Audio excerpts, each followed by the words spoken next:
Western Michigan University physics professor Paul Pancella gave a seminar on electrifying a velomobile. These streamlined, human-powered reverse trikes have been around for some time, but converting one to use both human and electric power is novel. Please like this video and subscribe to our channel to be notified of future sustainability and EV content. At the end of the lecture, Dr. Pancella showed off his vehicle in the lecture hall, so fast forward or stay tuned for that. The link to a PDF version of the slides can be found in the video description. Thanks for watching, and we'll see you next time. Today we have our own Paul Pancella giving the colloquium. He has been with the department for a while, and his early research interests were in nuclear physics, but he's also always been interested in environmental sustainability, using physics to that end. I don't know if I'll mention it today, but he once built an electric car in the past, or at least converted a car to an electric car. And now, as he winds down his career, he still likes to teach and mentor our undergraduates for half of the year, and this is what he's been focusing his other efforts on. Paul? Thank you, Andy. Welcome, everybody. Thank you for coming. I hope that you got the message that this wouldn't be a typical physics colloquium. I tried to communicate that in my abstract. It's more like an engineering design project, but it does have a lot of physics behind it. I'll try to make that clear. And like Andy said, it's been an interest of mine, efficiency in transportation, which I'll talk about. And this is Pierre and Marie Curie on their bicycles. Okay, so here's an outline of what I plan to talk about, or how I plan to structure this. I'll try to set the stage, try to give you the context first before I dive into the specifics of this little project. You may have noticed the project is not just theoretical, it's up there for inspection afterwards if you have time. I'll go ahead. So what's it all about? It's really guided by my own curiosity about things, and it's guided by an appreciation in general for how important energy is in all kinds of science, all through the physical world. Nothing happens without energy, and we can't just make energy out of nothing. We all teach our students that the energy is something that is a conserved quantity. Can convert mass to energy, but we're not doing that very much. It's important, it's usually limited, and so we really should pay attention to how we use it. We don't always pay as much attention to how we use it as we should, I think. And this is driven home to me very often in the area of transportation, because I'm often providing my own muscle energy to get myself around on my bicycle. And that's where it really becomes clear what the limits are, why you don't want to waste energy in transportation, especially when you're providing it. So that's a big part of the background for me. And not just energy, not just the amount of energy that you have available, but the rate at which you can transfer it, which we call power in science. So these are limits. So I'm going to limit myself to the area of transportation, and even further than that, not all transportation. Transportation on a modest scale, getting around town, just mainly moving people around, not so much cargo, not towing your boat to the lake. But still, with this narrow scope in our everyday lives, it still covers a lot of trips, okay, if you really think about it. A lot of trips, a lot of people live in cities. I mean, this is, if you live out in the country and you have to go 20 miles to the grocery store, that might be different, but my perspective is where things are not too far away, and you can get there in a reasonable amount of time. But still, this is, as we know, in the present, in our country and elsewhere, automobiles are the dominant form of transportation, even for short trips. Powered by internal combustion engines, for the most part. We're very familiar with that. This is a map of the United States showing every county, and from survey data, it establishes the most common way that people get to work and back. And it's all drive alone. Green, light green means drive alone in a car or a van or a truck, not even a carpool. One person per car. And that's the reality that we're coming from, with very few exceptions indicated in Alaska. Okay, now I don't want to rag too much on cars. Cars are good. They've done a lot for us. And I'm aware that people, for the most part, a lot of people, make a significant investment in their automobile. It's got to be able to do everything. It's got to be very versatile. A lot of people can't afford to have different vehicles for all different purposes, and I understand that. I'm just curious to look at a vast amount of face space, maybe between the car and the bicycle. I mean, the cars are really, really different in a lot of ways. The automobiles that we use, and we still use, the car that you buy, it's capable of driving you to Los Angeles and back. That's good. It's going to also be capable of taking you to the drugstore 5 blocks away. So you're going to use it for that. But maybe we can think about other ways, better ways, especially when you look at how energy is used in a car, at least when I look at it, which I've seen for a long time. So I've got this picture here. Oh, I'm sorry. I've looked into this, and you can find this anywhere you want to look. The amount of energy that you get aboard the car that you buy in the form of gasoline that you put in your tank, right away, 60% of it when you start the car is being dumped as heat into the environment. That's why you have a radiator. That's why the gases coming out are terrifically hot. That's why the whole motor gets hot. The majority of that energy is not even used to move the car forward. Not only that, but it's incredibly complicated. It's amazing that it works, at least to me, from a naive point of view. The thousands of tiny explosions every minute have to happen perfectly timed, and all kinds of things have to happen for this to run smoothly. And that doesn't even start to talk about all kinds of more complicated equipment needed to control the noise and try to keep the emissions at a reasonable level. Terrifically complex machine. That means a lot of expense in building it. It means a lot of cost in maintaining it. Reliability, the fact that the reliability is as good as it is still amazing to me. But it's because it's been refined for many decades now.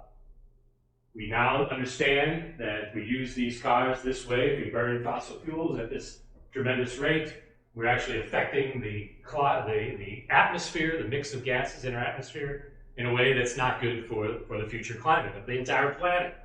So again, it'd be nice if we could find a way to do something better. Okay, so how could we do something better? Just quickly go through this.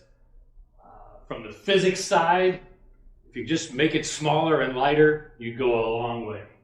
It takes less energy to move less mass. If you have less mass, then other losses in rolling resistance, deforming your tires, other frictional factors go down. You're using the energy more efficiently.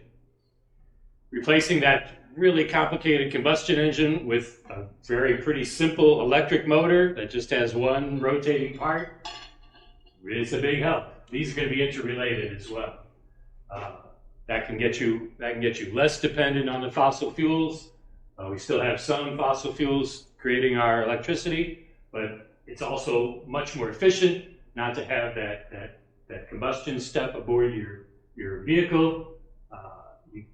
Once you get the energy aboard, the electric vehicle is like 4 or 5 times more efficient at using that energy, putting that energy into forward motion. And so you actually do have less climate impact, even if even if you count the emissions from the energy production in the first place. And it smells better close by. There's a lot. This is just a partial list. There's really a lot of great benefits, as some of my friends know. And these are interrelated. You can really do a good job. You can really do a lot to use less energy and moving the same distance, even at the same speed, if you make your vehicle more aerodynamic, less aerodynamic drag. If you reduce the cross section and make it smoother. And electric technology helps you do that because you don't need a big air intake grill at the front to help with that cooling. So these are related and lets you make it smaller as well.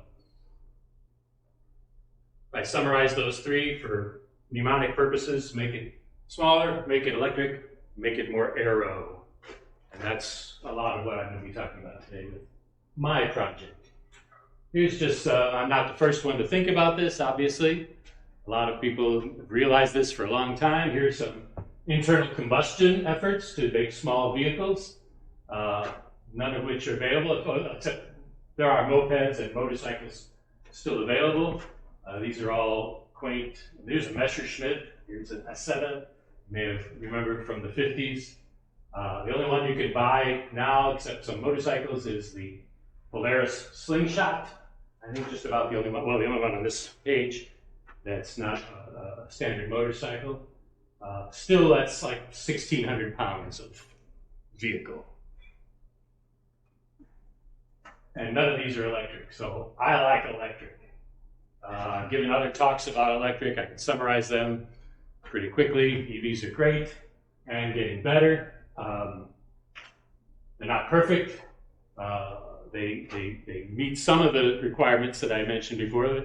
They don't do as good on aerodynamics as I wish they did, because they make them look like regular cars, but they do have the advantages in the middle of the electric drivetrain, and they're an easy sell. They're an pretty easy way to reduce greenhouse gas emissions at large scale, because modern EVs don't ask you to sacrifice anything, basically. There's a little bit of learning, but there's so many advantages, and you can do everything you need to do, like everything you do on a regular car, you can do with modern electric vehicles. So it's a pretty easy sell, and I'm getting lazy, so that's why we're in the advocacy business now. And EVs, it's a lot harder when I was trying to get people to use mass transit or carpool or ride their bikes. That's a harder sell. EVs are an easy sell, but they're not perfect. They don't do well on that make it lighter or smaller scale that I mentioned at the top of my list. In fact, they're for the equivalent performance of an electric vehicle, equivalent to an internal combustion driven car, they're going to be heavier with present technology. And it's not even proportional to your range. Here's a chart of battery mass in kilograms and battery capacity, but I'm using range in miles for a full charge to stand in for the amount of energy that the battery can store. And the amount of energy is directly proportional to the mass of the battery. And this is the approximate line that you would draw for a particular kind of the most popular lithium-based rechargeable battery chemistries that are in use right now. But that's not the line you get for range, because these are pretty big masses. And if you want to double your range, if you start down here at 100 kilograms of battery in the old Nissan Leaf range, and you double that, you don't get double your distance, because the whole vehicle is significantly heavier and less efficient. It takes more energy to go the same distance the heavier it is, and it gets heavier when you add more battery. Now, which way in this country do we tend to go on this curve? We tend to go that way. We want more range. We want bigger car. We go that way. I would like to go back this way, and somehow apply this where you know, maybe 150 miles is okay, or 100 miles is okay, or something like that for everyday driving. Even 50 miles for most people, 50 miles a day would be plenty for a lot of what they do. So I'm interested in this end here.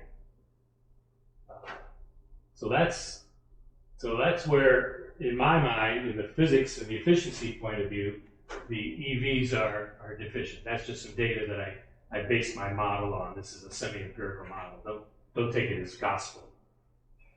So here are some electric efforts to go down to that end, the smaller end of things, smaller and slower for top speed.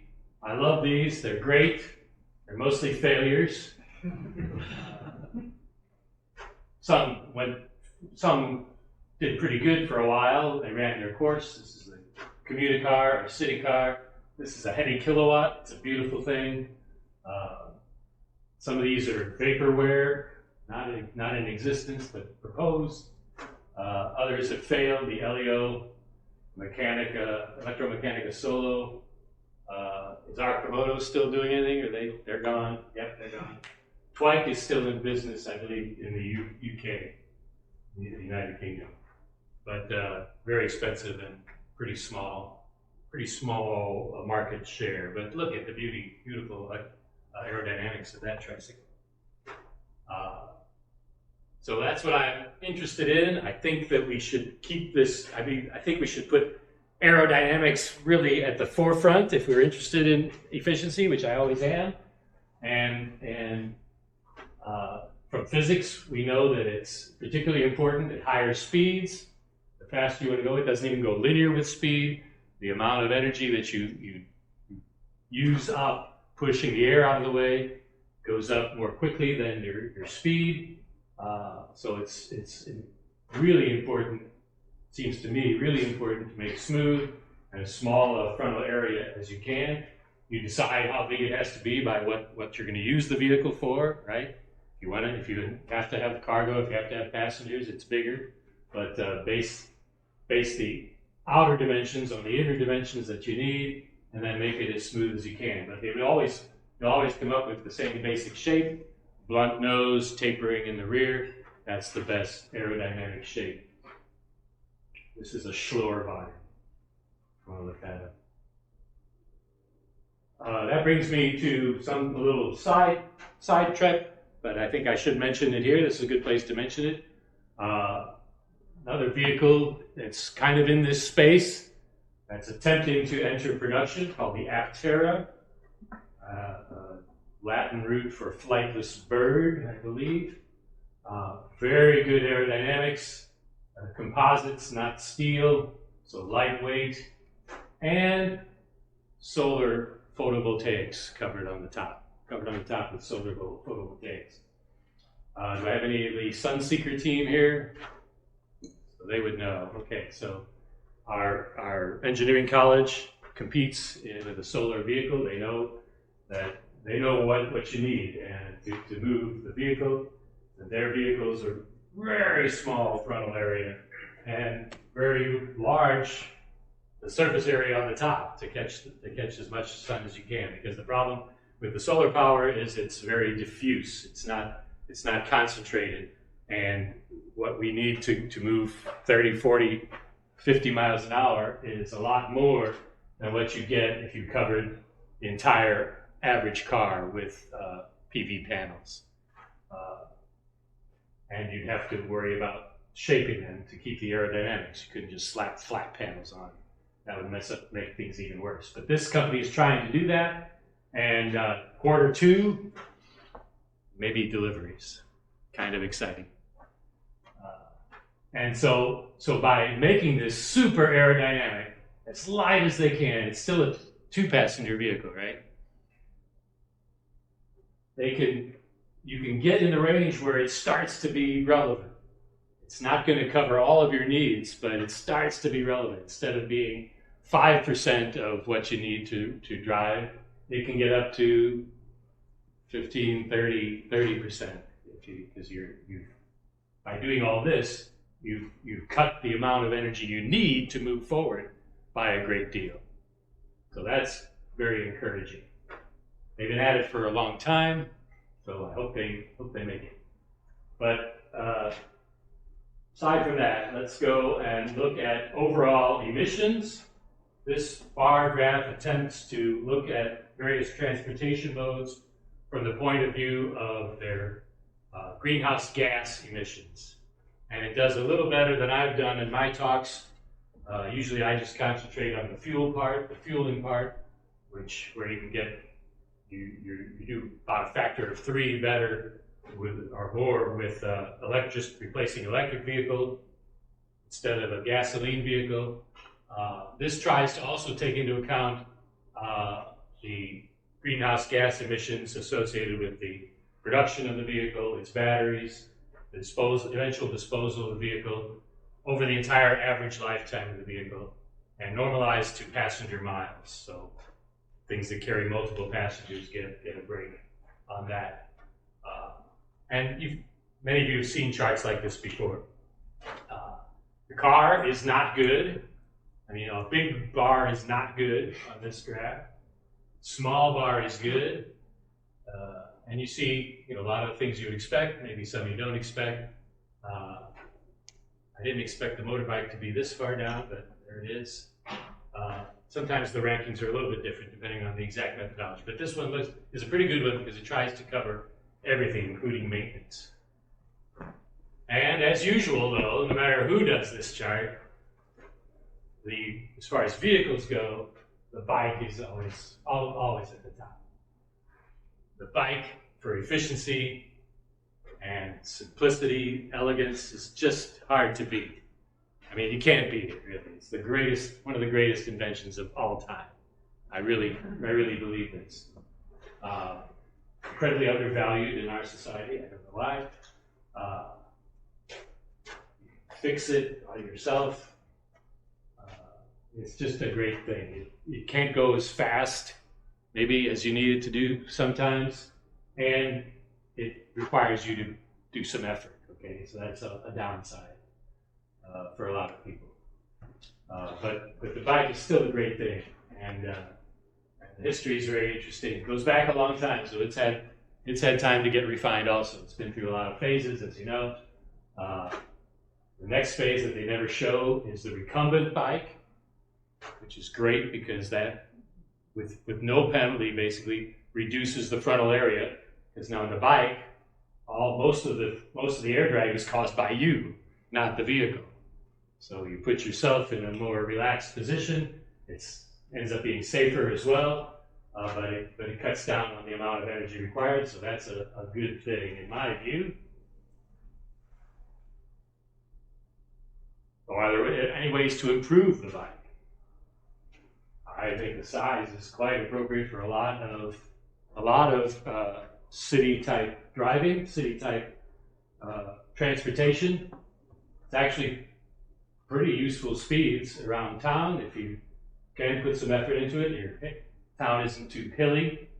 If it is too hilly, it's not. Now it's really pretty easy to add an electric assist to a bike. The aerodynamics could be better. It's not smooth airflow. There is room for improvement there. I didn't mention it, but you're also kind of exposed to the elements. So the obvious solution to that is to put yourself into a smooth shell, an aerodynamic shell.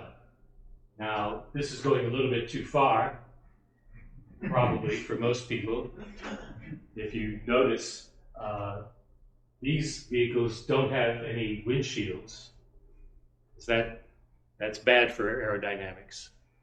So these are all camera vehicles. But these are the ultimate speed vehicles for human power. That's what they look like, and this is what they can do. 90 miles an hour unassisted is on the horizon. 57.5 miles in an hour, a real hour, has almost been done. So the speed shouldn't even really be a limit. I mean, these obviously take athletes to do, but it does give you an idea what the possibilities are if you can make a bicycle more aerodynamic. And you can, more than a bare bicycle. So that leads to considering something called the velomobile. Now, that might not be a term that you are familiar with. In this country, they're quite rare, but in Europe, parts of Europe, they're not so rare. Here are some examples. These are actually gathered at a velomobile gathering in sunny California some years ago. A velomobile is an enclosed, usually a tricycle, human powered. It's got a bicycle type drivetrain, usually 3 wheels, usually some suspension. A side benefit of the aerodynamic shell is protection from the elements, from rain and things like that. So they're good for that, and they're fast, especially on level ground. Okay, so here's some racing on a track and getting up to 37 kilometers per hour. Not much problem. Doesn't take a strong athlete to do that in a good velomobile. So these exist and are used for commuting, for errands, especially in areas of Europe that are flat, okay? like the Netherlands, okay? Because you can believe what the disadvantage is of a velomobile relative to a plain bike. The penalty is the extra weight of that shell. So, but it's very intriguing. It's been intriguing for me for a long time to try something like a velomobile. And so that's my list of things that I want to try out of curiosity. Looks something like this. It's something where my vehicle is not more massive than me. Okay, there's no reason for that. There's no reason that the vehicle has to be more massive than me. That's something smooth and small. Coefficient of drag, the product of the area coefficient of drag being small is good. Probably 3 wheels. I didn't want to reveal that yet, but probably gonna need some help. And but in engineering, if you're trying to design for efficiency, it's always good if you have a component that can do more than one thing, right? It has more than one purpose in your device, because that's more efficient. And so that's how I regard the human person in the vehicle. They can contribute to the forward propulsion. That's even better. That's good, right? I'm coming from the bike, so what I have in mind is a combination of probably electric power for its advantages and muscle power. Try to combine those in the same vehicle. So I got a fancy name for that, but it's just what e-bikes are, basically, in principle. Electric bikes now. So I think I will need the electric power to help mitigate the extra weight problem, especially on the uphills, which we have around here.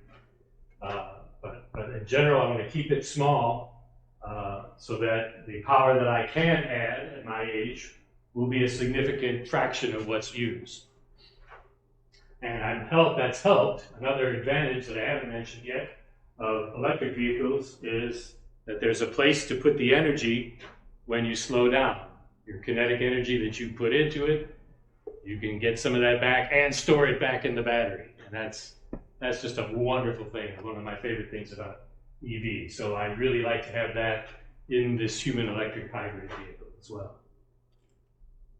So that made me look for a electric assist velomobile for a long time, but none was to be had around here. So then I thought, well, maybe I can convert one. I can add, this e-bike stuff has really blossomed in recent years. Maybe there's something I can add to an existing human-powered velomobile if I could find one of those. Finding one of those was hard also. This is, after all, Michigan, the land of cars. not so much the land of velomobiles. And you can, if you have infinite money, you can import them from Europe, but I've done well as a professor. I don't have infinite money. Last November, finally, I saw one for sale, a used one, a nice looking one, not that far away, Indianapolis. I called the guy up, found out what it was. Here's what it was. It was a Carbon Quest. At that time, it was about 11 years old. Now it's about 12 years old. As a Velomobile. The body's carbon fiber instead of fiberglass. That keeps the weight down. Still quite heavy, but as a percentage of the whole person and vehicle, still not too bad. But you can tell when they designed this, they did not compromise much on the aerodynamics. I love that. Had a lot of good features. Made in the Netherlands for big Dutch guys, so tall Dutch guys. So I thought I'd be able to fit. So I went down to try it. This is the rich lawyer that was selling it. This is the one that he was selling because he's upgrading to this, which is a better, newer model. It's his 4-car garage. And here it is in my driveway. And I talked it down to $4,500, which is pretty cheap. These would be $10,000 just at the basic new. So I was pretty happy with that, and I got to work. What do I have to do to make this an human electric hybrid? I had to take the top off first. I had to find some friends who would help me, but luckily I know some guys. My first task was to get it working as good as up to my standards, just as a human-powered Velomobile. I test rode it in Indianapolis. It was drivable. It was fine. I took a 12-mile test drive, but it did have some defects. Some of which are mentioned here. Had to fit it, get it all adjusted right for me, and then I'm doing this at the same time, but then figure out how to add a motor the best way. So 3-wheeled vehicle, as you'll see in some future pictures. Tricycle setup, 2 wheels up front, 1 in the back. The one in the back is the one that gets driven by the pedal, so it's a really long chain. We decided that, well, I'll get into that. But it's going to be a big project. Anticipated to be a pretty big project. Oops. So here, this gives you a better idea of how it's set up as a Velomobile. The wheels you didn't see any wheels from the outside. They just come out in slots in the bottom. So they're completely covered. That makes things interesting. They're also covered on the inside. You're not exposed to you on the inside. They're in like a shroud on the inside, all 3 of them. And you'll see that if you stay around later. But it has full suspension, struts in the front, swing arm in the back with a shock. Long chain, as I mentioned, goes through a trench under your seat. Otherwise, pretty straightforward. Not a lot of cargo space. They suggest where you can put cargo. That it's not its strong point. I just threw this in because I could. Gives you an idea of the workspace I had, which was under the other lecture hall in this building. Kind of dingy and cramped, but suffice to work. And it has 2 headlights. It already had 2 headlights, high beam, low beam. I got them aimed perfectly. That was cool. And then by March of this year, had it so that it was in good shape as a human-powered vehicle. And I drove it around the campus to make sure, check out the shifting. The shifting needed a lot of work. It has a lot of gears, which is good, a wide range of gears, so that if the electric power fails, I can still crawl up a hill just with my legs in the low gear. And at 50 miles an hour, I can still contribute some. I won't be spun out. Oops. So I had friends help me decide how we're going to do it. Electrically speaking, keeping the electric drive separate from the chain drive would have been cool.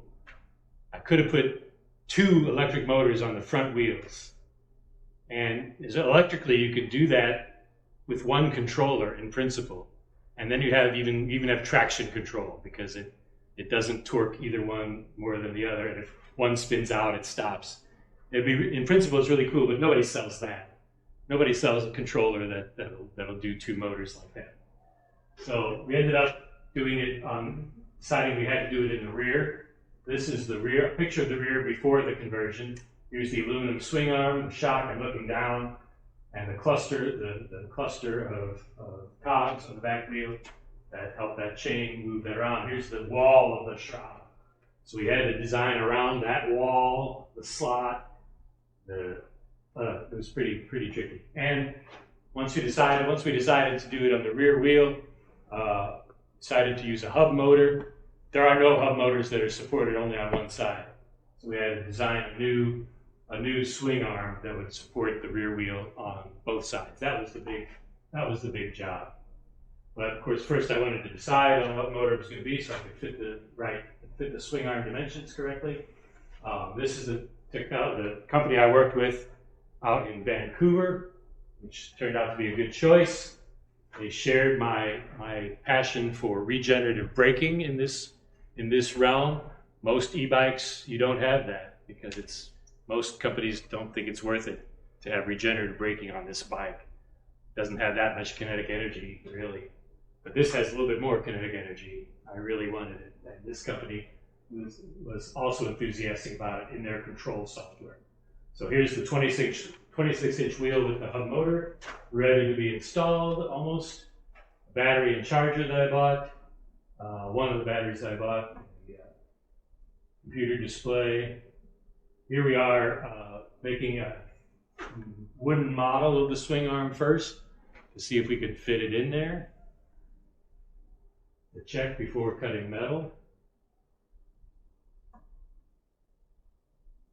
And then here's the metal one being brazed up in a shop at Okemos. And then here's the finished painted new item. That took a lot of work. Actually, the first wooden model actually didn't fit because I made a mistake. And we made another one. So it was good we made a wooden one first. There's the cables that come out for power. This compares the two types of swing arms, the one that's gotten replaced and the new one.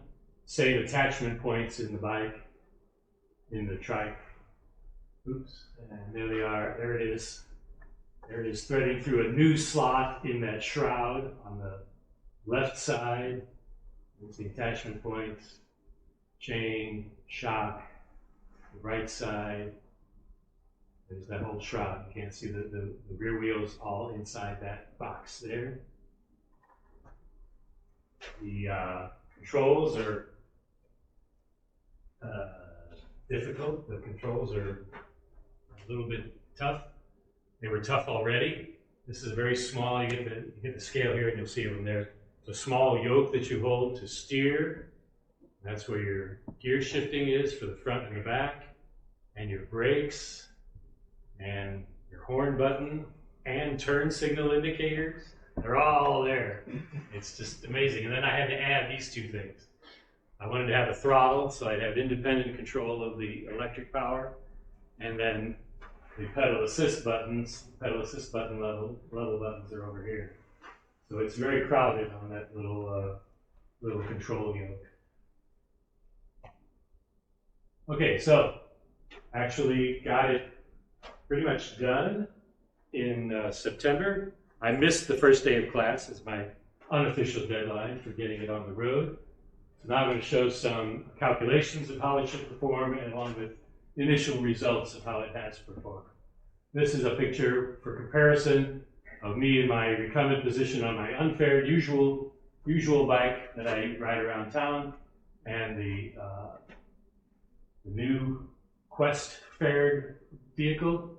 It's a little deceptive because I'm in the foreground. I should have backed up the camera a little bit more. It's it's actually longer than it looks compared to me, but you see that it's also a little bit lower, but basically the same riding position. Okay, so here's some graphs. I think I still have some time. Here, the physics is pretty simple. If you can get a good value for the cross-sectional area, which I did by photography, and the coefficient of drag, which other people have measured, and I kind of averaged over the ones I thought were good measurements, and including for my recumbent position. So I can calculate, especially on level ground, how much power it's going to take to move at various speeds, and that's what I've done. Here's speeds in miles per hour for the US crowd. Here's power in watts, and I've broken it into the rolling resistance component. Part of that is deforming the pneumatic tires. Part of that's friction in the chain, not much. That goes up linearly with speed. But the aerodynamic power is the big one, especially for the my regular unfaired recumbent bike. And the black line is the total power. So I'm just putting this end of it for future reference. I live down here, of course, at 100 watts maybe. Here's how it changes if I put myself with my same mass into the Velomobile, not with no regard to where the power is coming from. Okay, it needs less out here. Actually, it needs a little bit more down here because it's heavier. It has more rolling resistance, but it's pretty similar down here. Actually, the unfaired recumbent, that's the volet, takes less power until you get to like 12 miles an hour. If you get above 12 miles an hour, then the aero starts to be more important, and the quest uses less energy to go to the same speed. That's on flat level ground. Here's a 3% upward grade. So the blue line is now the power that you need to push yourself, increase your gravitational potential energy. That goes up with speed linearly, and the total is still the total. These are the same as they were before. Now the comparison is not as great for the Quest, the faired one. Now you don't cross over until like 20 miles an hour. Up to 20 miles an hour, the unfaired uses less energy. But that's only on the uphills, okay? On the downhills, the Quest uses like nothing, even a small downhill. Your terminal speed is more than faster than you'd want to go. So it's still on balance, using less energy. Here I've converted that energy use rate to something that's like a fuel economy in the units that I prefer. And not everybody can relate to these units, but in the future you probably will want to, because this is how you would look at your electric vehicle energy consumption. Instead of miles per gallon of gasoline, miles per kilowatt hour of energy stored in your batteries. So that's what this is. So now I did it this way. On the previous one, higher was worse because it was using more energy per mile. On this graph, higher is better because it's more miles per energy. So if you don't care where the energy is coming from, this is kind of and this is just the Quest now on level ground. This is the miles you get for energy, the rate at which the miles per energy unit that you get at various speeds. It goes down as you go faster because of aerodynamics. But the company that sells the motor, they know how efficient the conversion is of the electric power to motor power, to mechanical power. So this blue line takes that into account. That depresses this. And the red line takes it down a little bit more because there's some overhead in the electronics. I've estimated at maybe 10 watts of power. So that's why it goes down to 0. If you're not going very fast, you're still using some energy. These are approximate. They're probably pretty good, but not absolutely precise. I probably should have put error bars on, but I didn't. But this helps us also compare with electric vehicles. My Chevy Bolt that we drive, or my wife's car, my wife's Chevy Bolt, on this scale, can easily get 5 miles per kilowatt hour. at city speeds, you know, not crazy speeds, like 35 miles an hour average or something like that. Did I say? Yeah, I didn't say. So that's considerably less, as you'd expect. Aptera, they're expecting maybe 15 to 16 miles per hour, but it can go fast. It can go highway speeds too. So I don't want to miss that. This Quest can't go highway speeds, but pretty good. And in my initial round of testing, for about 16, average over 16 miles, I was up here at that point. But that you got to take with a grain of salt because that includes some muscle power, okay, not just the electric power. If it was just the electric power, it'd be smaller. But I think the calculations are in the ballpark. But also significantly, I think in the discrepancy is that there were hills on my testing that decreased the efficiency, and there was starting and stopping. Okay, that all takes its toll. You can't. The regenerative braking brings some of that back, but never brings it all back because there's always conversion losses. So I'm kind of in the ballpark. I'm kind of happy about that. And here's what it looks like in my neighborhood when I'm actually pedaling.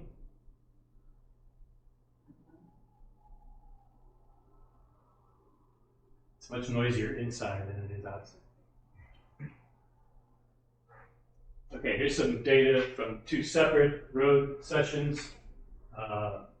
Basically the same idea, although I'm giving you some additional information here, in particular in terms of amp hours out of the battery and amp hours used for propulsion, the amount that was recovered by regenerative braking. This software and the computer keeps track of it, that's why I love it.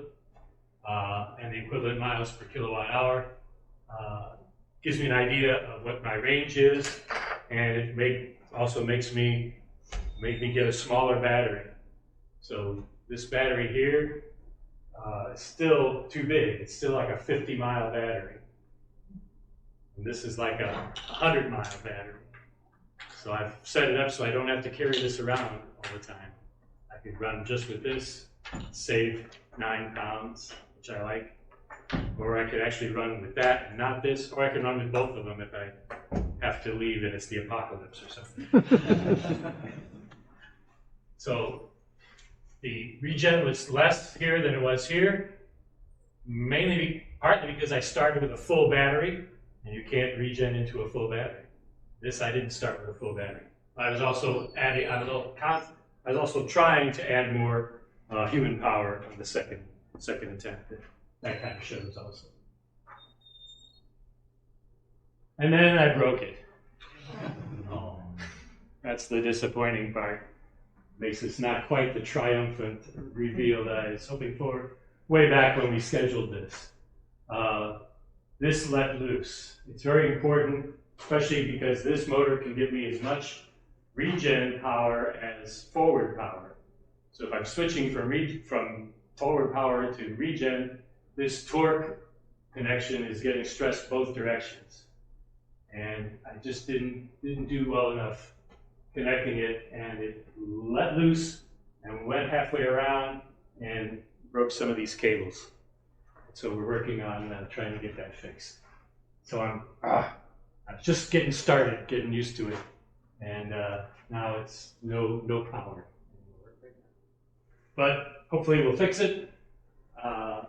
And got a few more things to do. There's a lot of control parameters because this company lets you change everything. It's great. I can make some better comparisons if I don't pedal and see how much electrical energy it takes. I can do that. I have that capability. So other stuff I want to do to make it safe and usable, and hopefully before I die, I'll get some use out of it. That's my. Do have to acknowledge several people that were instrumental in this. It wasn't just me. I appreciate, I mentioned Green Technologies. They've been a great help. My chair let me use the room, which was a great help. I didn't really have room to do this at home. Josh helped, but these 2 guys especially. were super helpful. I couldn't have done the swing arm myself. This is the fabricating genius who's done things like this before and made the swing arm with our all three of us working on the design. That's it.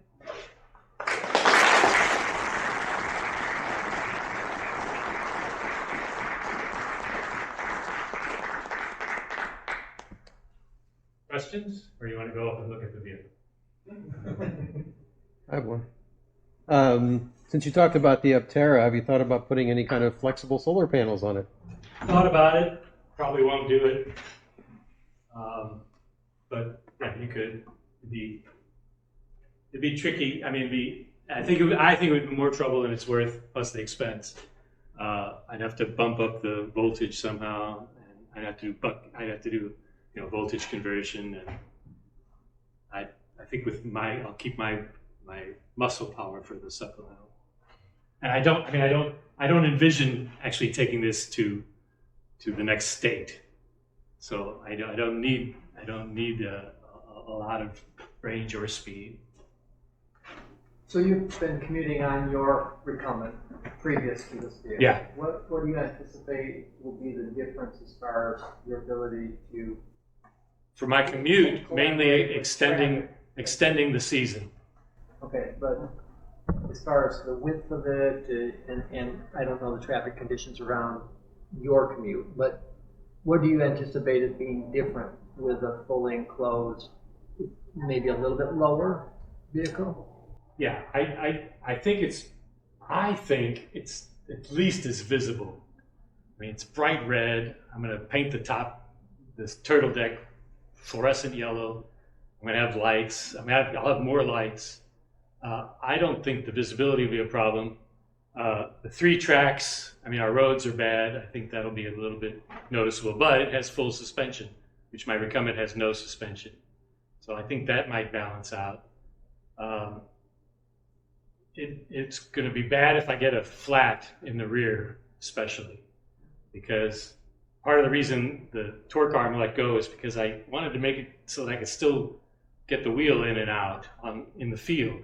One of the reasons they make them one-sided support is you can put your tire lever in, you can get the inner tube off without removing the wheel, which I can't do with a 2-sided swing arm. But it's going to be a nightmare, and with the cables and the torque arm and not being able to get in there into the thing. So I've got 2 tire liners now. Hopefully, you never get a flat in the back. But if I get a flat, that'll be worse. That'll be a lot worse. I mean, regular maintenance will be more difficult. Inspection, like we discussed before, just you're used to looking over your bike and make sure everything's working, and you can't see anything on this. Those I think might be important factors. But as far as if it's working well, I just envision having better weather protection and not sliding, falling down when it's a little bit icy. But as you said, really the only reason that you've had the rear wheel attached on both sides is because there weren't existing motors that mount that way. But you don't see any technical reasons why you couldn't, just availability of parts. Yeah, that's true. I mean, it's a beefy axle. It would have to be really beefy with the extra weight, but yeah, and mechanically it could go back to a one-sided. But I mean, we'd have to. I mean, the torque connection is on the other side now. That has to be moved back, so that makes it tricky. Compared to the recumbent or a traditional bike, how is the turning radius on this for steerability? 11 meters. Not good. Not very maneuverable. There may be some 3-point turns, 4- or 5-point turns in my future. So it can reverse? Glad you asked that question. The Velomobile, you may have noticed on my video, it has slots in the bottom that your feet can go out onto the ground. That's how you normally reverse Flintstones. But I have electric reverse. I won't have to do that. I have a switch that I've programmed, and that company lets me program, that will reverse the drive motor, putting stress on the torque arm again. But Yeah, I can do that. Yes? What could you have done to prevent it from her? I could have done a better job of attaching it. I was a little bit of a hurry. You can see here, it's designed for a frame of a bike that is more close to the motor itself. Because we have this shroud here, our other stay, our wheel stay, comes in at an angle. So this is below, this is here, this is below, but it allows for rotation about this stay axis, which is not good. There's a lot of torque here. So I have already bent this torque arm. That was a little bit nerve-wracking, but I've managed to bend this, and it's already now directly below this, which helps. It should already help. And then this point was a little too far forward because I wanted to make it possible to get this thing in without removing this bolt, and that made it worse also. So I snugged that back up. I tightened these much tighter, and I put this below in line with this, and I think it's better now. Do you think that something like perhaps a solid rubber tire, like at least in the rear, the benefit of the reliability might outweigh the It might. Or foam inserts they have now. Yeah, that could happen. It's got, because it has air shock suspension, so that's a possibility. Pneumatics do a lot for you. The pneumatic tires are always better than that. So the initial inertia between this Velomobile and your recumbent, if you were going downtown, block by block, and you Stop and go. how would That's where the throttle comes in. Yeah, I got plenty. you got plenty of power? I got plenty of power. It's more than I should have, probably. It's almost scary. Can you burn rubber? I haven't tried that yet. That's not where I'm at. Okay, well, I'll go up there and show you what's going on. You guys want to thank him one more time?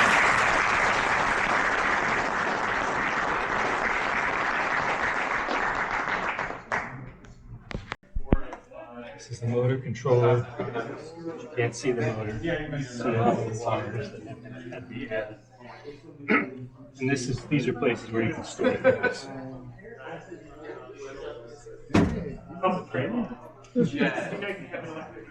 So what is the total weight of this? As it's sitting here now, with at least the small battery, it's around 84 pounds. If it suddenly rains, you don't have to use the hardtop. You can store this and just put your head out there. You get stuff come in the bottom? Air, but if the wheels aren't in front of those slots. The wheels are outside this, so you're not kicking stuff up. But air comes in, and a lot of guys cover them up in the winter. But there's the computer, there's there's 12 months.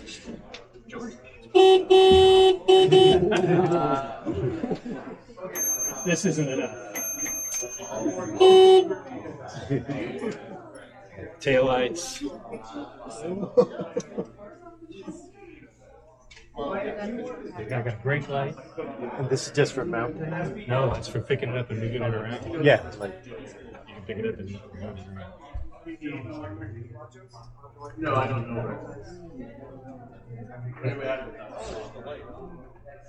Here's my 12 volt voltage, which I can also plug in a USB. Here's my interior light. Do that better. It's all black on the inside. You can never see anything. where's the battery go? The big battery goes between my feet. The small battery I can just lay here, or there's a slot for it up forward also. Here's one of the cables for it. And this is cargo back? Yeah, sort of the main cargo to be over here, but I've lost some because of this and this. They have a cover here that it's a little, it's not too heavy. The chain. They completely enclose the chain to keep it clean. Sure. Almost completely enclosed. It's close from the outside, which is good. Keep ups and downs. Is there any challenge ride based on my bicycle? Ride it where? Bike lane on a road, no problem. Legally, yeah, I'm not supposed to use separate dedicated bicycle facilities. Still might. If it has a throttle, no e-bike. It's classified as an e-bike in Michigan law, but it's a class 2 if it has a throttle. Those aren't allowed on separate facilities. It has nice mirrors. It has turn signal. Oh, I didn't demonstrate the turns. I can barely find the switch though because it's buried under other stuff. And they're not quite bright enough for daytime. But they're there. You mentioned something about like a retractable mast for indication. Yeah. I mean, back here, I believe I will put a strobe or something on a very thin mast because it's bad for aerodynamics. But if it's thin and small, now with LEDs you can have small lights that are pretty bright. So yeah, I probably will add that. No, just for visibility. Just for basic. Because you can't trust the car drivers, even with some big, humongous thing like this. Right. I should let someone else. Oh, things are going. It's very interesting. Headrest. So this hardtop then is when you really want to be aerodynamic, but I'll probably almost never use it. But that would, and I think that even here the helmet might not even fit. How about visibility? Like your own being able Well, to you're see close. around? You're close to these windows, so they're actually bigger than they look because your eyes are close to them. But yeah, it would make me uncomfortable probably. Right. You know what this little window's for? Here's another window that was added. Bingo. If you get too close to the traffic. Is this like an accident? Okay. It's been in 2 accidents. Not by me. But I'm the 3rd owner, and both of the first 2 had to have it repaired. Accidents with what? One or another one of these. No, I mean it's gonna protect you in a lot of situations where you wouldn't be protected on a bike. I mean it is in that sense it really is better. If you're going fast, I mean I showed some pictures from the Human Powered Speed Championships. You've seen some people go down at pretty high speeds, and then they slide, and while they're sliding. I mean, this carbon fiber gets hot, but it's not ripping up their flesh, while they're sliding. But this one, you can't see it, but the guy I bought it from, he crashed into something over here. But he's rich and he got somebody to fix his stuff. The scuffs, yeah, those are some nice. And I found the first owner. And he said he crashed into a signpost. Or he went off the road and slid down into a signpost.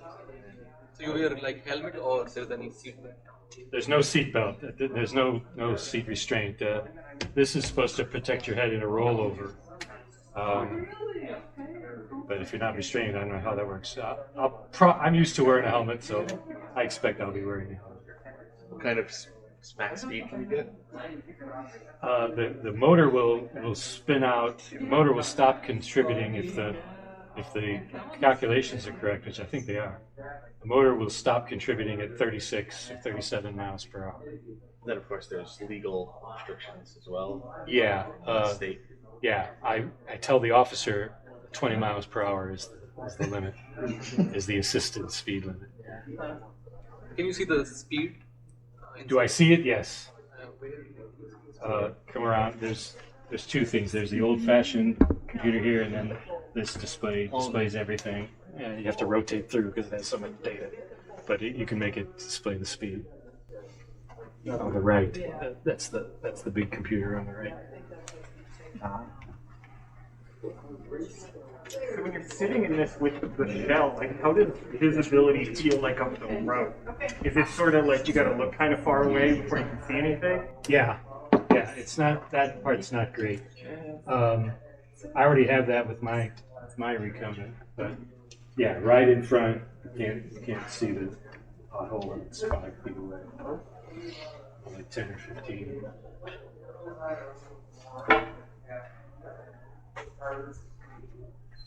So I have a lot to learn yet. I'm looking forward to getting the real experience. It might be terrible. I don't know. If a car hit you, would you survive? Like, would you be crushed in this, or? Oh, well, I mean, it depends a lot on the circumstance. Yeah. You could be crushed. You could be if you were completely run over. It's better than the recumbent. Right? Yeah. At some speeds, under some circumstances, you would bounce, you would roll, maybe not get consumed under the wheels. But yeah, if you went under the wheels, that wouldn't be good. What kind of reaction do you get? I haven't had too much yet. Only been around campus, and then I drove it home, and then I rode around the neighborhood. But everybody that has seen it, it's pretty cool. Yeah. that have talked to me. It's certainly unusual. Thanks, Paul. You're welcome. And good luck with it. Thank you. If you see me and you're driving, just be careful. How many times have you hit your head underneath the roof when you're working on it? Used to it. But it's only adding 30 pounds to a 240 pound. I suppose so. Yeah. It's not that big a deal. So you lose 30 pounds, you won't even notice it. That's right. That's right. But I got all the gears working, and because it's a trike, you can crawl up at very low speed without falling over. Versus I can go slower on yeah, this than I can on my recumbent. Or if it had been a streamliner. Now